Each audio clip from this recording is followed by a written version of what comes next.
Montbrun-les-Bains est une commune française, située dans le département de la Drôme, en région Auvergne-Rhône-Alpes. La commune fait partie du parc naturel régional des Baronnies provençales créé, en 2015. Montbrun-les-Bains est situé à 15 km au sud-ouest de Cédron, qui est le chef-lieu de canton, à 12 km au nord de Saulx, dans le Vaucluse, et à 26 km au sud-est, de Buis-les-Baronnies.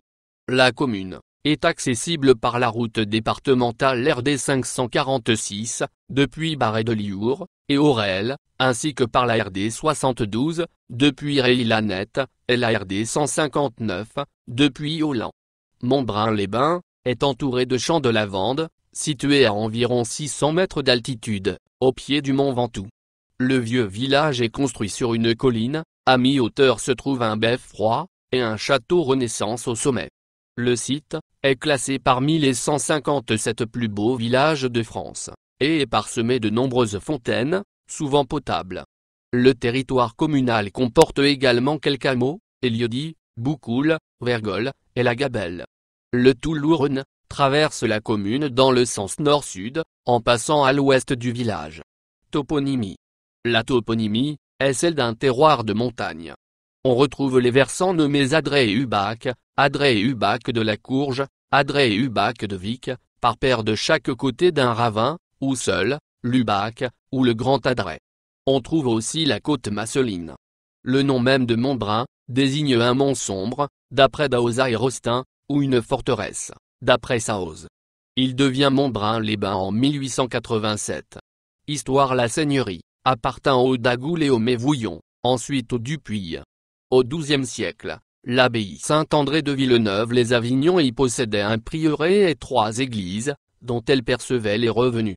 Au XIIIe siècle, elle en conserve une ainsi que le prieuré.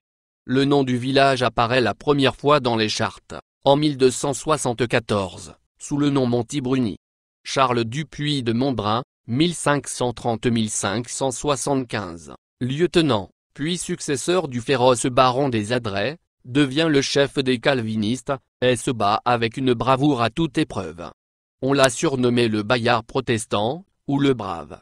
Blessé et fait prisonnier, au pont de Blacon en Diois, il est conduit à Grenoble, où le Parlement le condamne à mort, par arrêt du 12 août 1575, à cause de toutes les exactions, pillages et meurtres qu'il a commis.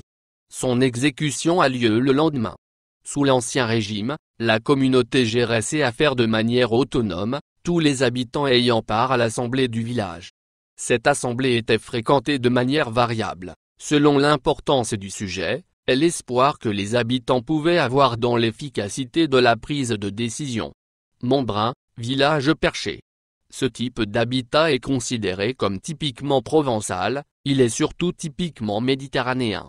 Ces villages assis sur leur acropole rocheuse, qui ont gardé leur aspect médiéval, forment par l'orientation des façades de leurs maisons, vers la vallée ou la voie de communication, un véritable front de fortification. Fernand Benoît souligne leur origine quelquefois préhistorique en signalant que Cicéron, à propos des Ligures qui peuplaient la région, les dénomme Castellani, c'est-à-dire habitants des Castellas. Ces villages perchés se trouvent essentiellement dans les zones collinaires dont le terroir est pauvre en alluvions et où l'eau est rare.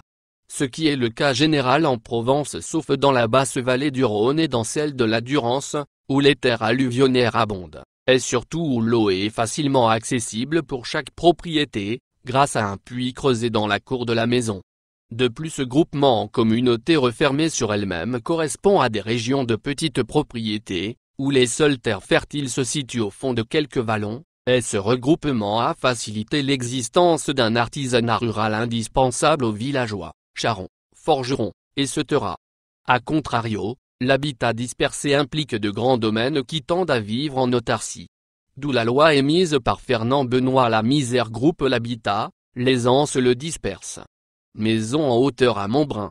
Fernand Benoît explique que son originalité consiste à placer les bêtes en bas, les hommes au-dessus. Effectivement, ce type d'habitation, qui se retrouve essentiellement dans un village, superpose sous un même toit, suivant une tradition méditerranéenne, le logement des humains à celui des bêtes. La maison en hauteur se subdivise en une étable remise au rez-de-chaussée, un logement sur 1 ou 2 étages, un grenier dans les combles. Elle était le type de maison réservée aux paysans villageois qui n'avaient que peu de bétail à loger, étant impossible dans un local aussi exigu, de faire tenir des chevaux et un attelage. Elle se retrouve aujourd'hui dans nombre de massifs montagneux, au plateau de la Provence occidentale. Ces maisons datent pour la plupart du XVIe siècle, période où les guerres de religion imposèrent de se retrancher derrière les fortifications du village. Celle-ci finie, il y eut un mouvement de sortie pour établir dans la périphérie de l'agglomération des maisons à terre, plus aptes à recevoir des bâtiments annexes. En effet, ce type d'habitation, regroupant gens et bêtes dans un village, ne pouvait que rester figé, toute extension lui étant interdite sauf en hauteur. Leur architecture est donc caractéristique, une façade étroite à 1 ou 2 fenêtres, et une élévation ne pouvant dépasser 4 à 5 étages, grenier compris avec sa poulie extérieure pour hisser le fourrage. Actuellement, les seules transformations possibles, ces maisons ayant perdu leur statut agricole, sont d'installer un garage au rez-de-chaussée, et de créer de nouvelles chambres au grenier. Pour celles qui ont été restaurées avec goût, on accède toujours à l'étage d'habitation, par un escalier accolé à la façade. La présence de terrasses, ou balcons était une constante. La terrasse servait, en priorité, au séchage des fruits et légumes suspendus à un fil de fer. Elle était appelée triard quand elle accueillait une treille, qui recouvrait une pergola rustique.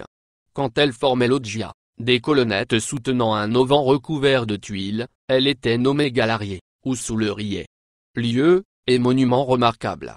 L'église paroissiale, elle date du XIIe siècle, elle possède un magnifique retable d'autel, de Bernu, avec un tableau de Parocelle.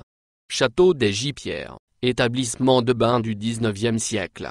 Château Rébeau, donjon isolé de plan quadrangulaire construit à l'aplomb de la falaise.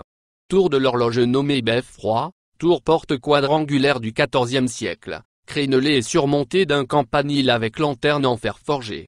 Le village s'entourait d'une enceinte à 4 portes. Le village compte 16 fontaines du XIXe siècle et XXe siècle, avant-guerre, dont celle du Beffroi datée de 1841, qui se trouvait au centre de la place, et qui fut déplacée dans un angle, en 1905. Mes sources proviennent notamment de Wikipedia.com et du site officiel de Montbrun-les-Bains. Les images produites proviennent soit de la toile, soit de mes collections personnelles. Ce texte est interprété par Mathieu, ma petite voix de synthèse préférée, grâce à Text Speaker de la société Deskjar.